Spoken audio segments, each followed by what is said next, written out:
Okay, folks, so this is Acidic Roots, and I'm going to talk about the final day of the DNC, the Democratic Convention, which Hillary Clinton gave her speech. With this, I did feel like she has the knowledge of the things that are happening in America.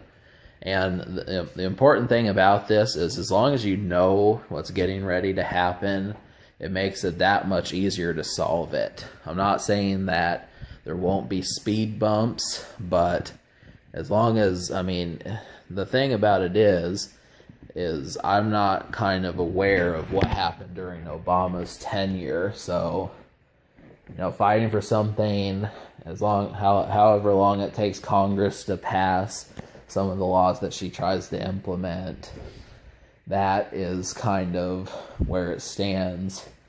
And so that, the good moments, just knowing that it could happen. I don't want to sound like, a wishful thinker, but I do pay attention to the realistic side of it, because I kind of see myself as almost like a realist. And so the thing about that is, unfortunately, you have to kind of know what's getting ready to happen. And that's about the only problem. As far as Hillary Clinton not being aware of things, I think we don't have to worry about that. I think she at least knows the majority of the problems that are in America, and that's one less thing to worry about. And then the second thing, number two thing that you have to pay attention to, is that it seems like she has a resolution to it as well.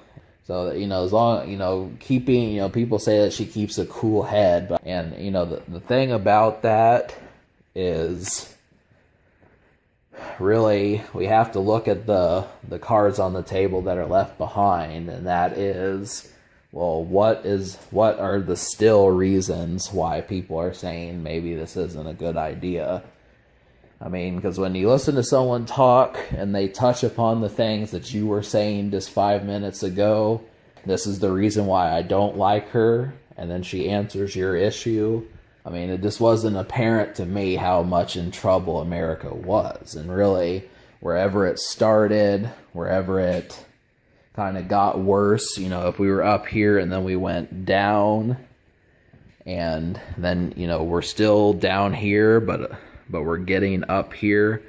The only thing about that is, does it really take 8 years or 4 years to climb out of a hole? And where did the hole start? That's the thing, is you don't know what necessarily to blame. I just feel like we have too much of short-term memories to truly blame Obama. That's the thing. Everyone always says last year sucked, but we never say 2 years ago sucked. So that's the whole thing. There's not really like a term for the year before last year. It's just easier to say last year. No one really remembers the year before last year in common speech. I think that's kind of the same thing that applies here. It's like the last president was Obama. You remember, you keep this in recent memory, and it's clear that it was him that I didn't like. People don't remember 15 years ago when Bush was president. It's not so much I'm saying every single person is like this, but how many folks actually remember the minute details of what he was doing 2003, 2005, 2007? We're getting to the point where this was so long ago, it's just hard to keep tabs. And I feel like even in some instances, that's the same thing with Obama. Remembering what it was like in April of 2009. What you saw, what you remember him doing on television and the things he said, it's just easier to say, I didn't like what was going on. That's about the only problem. Really,